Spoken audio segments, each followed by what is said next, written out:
Shalom, pada kesempatan kali ini saya akan membagikan berkat firman Tuhan yang terambil dalam kitab Kolose pasal 3 ayat 23. Demikian firman Tuhan, apapun juga yang kamu perbuat, perbuatlah dengan segenap hatimu seperti untuk Tuhan dan bukan untuk manusia.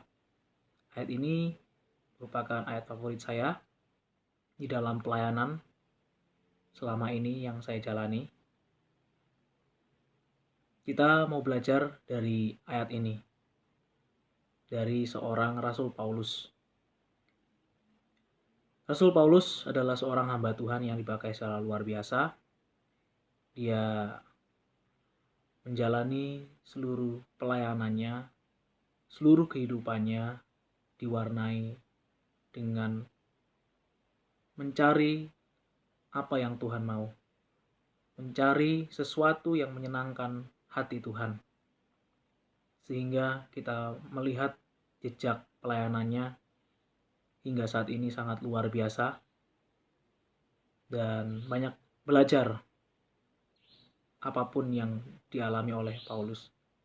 Di dalam penderitaannya, di dalam tekanan hidupnya, dia selalu berharap kepada Tuhan. Dan bahkan sampai di penghujung akhir hayatnya, ia tetap setia di hadapan Tuhan. Itu semua karena satu hal, yaitu dia melakukan seluruh kehidupannya seperti untuk Tuhan.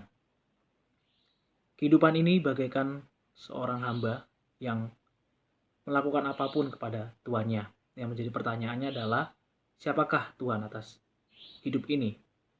Apakah Tuhan dari kegelapan, yaitu mengejar tentang kenyamanan duniawi, mengejar hal-hal yang tidak menyukakan hati Tuhan? Atau Tuhan yang mengejar kebenaran, yaitu Tuhan Yesus Kristus, Juru Selamat yang hidup, yang mengajarkan tentang damai, sukacita, dan kasih akan sesama. Pilihan ada di dalam kehidupan kita. Ada 3 poin yang akan saya bagikan untuk menjadi hamba Tuhan yang berkenan di hadapan Tuhan.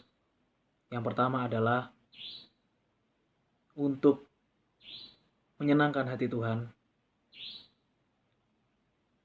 adalah melakukan sepenuh hati.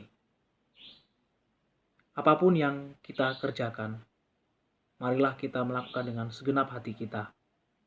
Seperti kita sebagai karyawan dalam perusahaan, marilah kita bekerja dengan segenap hati kita, dengan sungguh-sungguh, dan jangan pernah mengambil sebuah keuntungan, karena hal itu sangat mengecewakan hati Tuhan. Kita sebagai seorang siswa dan mahasiswa, marilah kita bersungguh-sungguh untuk belajar dengan giat dan berusaha menghasilkan nilai yang terbaik. Dan janganlah kita melakukan hal-hal yang membuat kita tidak bertanggung jawab atas pendidikan kita, seperti kita menunda-nunda waktu dalam mengerjakan tugas apapun, dan bolos sekolah juga itu adalah hal yang tidak berkenan di hadapan Tuhan. Dan kita juga sebagai suami maupun istri harus penuh hati bertanggung jawab menjadi seorang yang mengasihi satu sama lain dan menjaga kesetiaan. Demikian pula kita sebagai pelayan-pelayan Tuhan, kita juga harus berusaha dengan sepenuh hati melakukan yang terbaik untuk kemuliaan bagi nama Tuhan. Mari kita belajar untuk melakukan sepenuh hati, yaitu dengan segenap hati kita, segenap jiwa dan raga kita, untuk memfokuskan diri, yaitu satu, untuk menyenangkan hati Tuhan. Dan yang kedua adalah arahkan pikiranmu kepada perkara-perkara yang di atas. Seperti dalam kitab Kolose 3 ayat 2, pikirkanlah perkara yang di atas, bukan di bumi. Mungkin seringkali kita melakukan apapun dianggap remeh dan dikecewakan oleh orang lain. Bahkan kita tidak dihargai atas apapun yang kita lakukan oleh teman sekitar kita, oleh atasan kita, bahkan saudara-saudara terdekat kita. Marilah kita menghilangkan hal itu. Kita mau arahkan pikiran kita kepada Tuhan. Karena ketika kita menjalani apapun kehidupan ini dengan mengarahkan perkara-perkara yang ada di atas, yaitu memikirkan hal-hal surgawi, maka apapun yang kita perbuat itu bisa melegakan hati kita karena ada Roh Kudus yang hadir dalam kehidupan kita.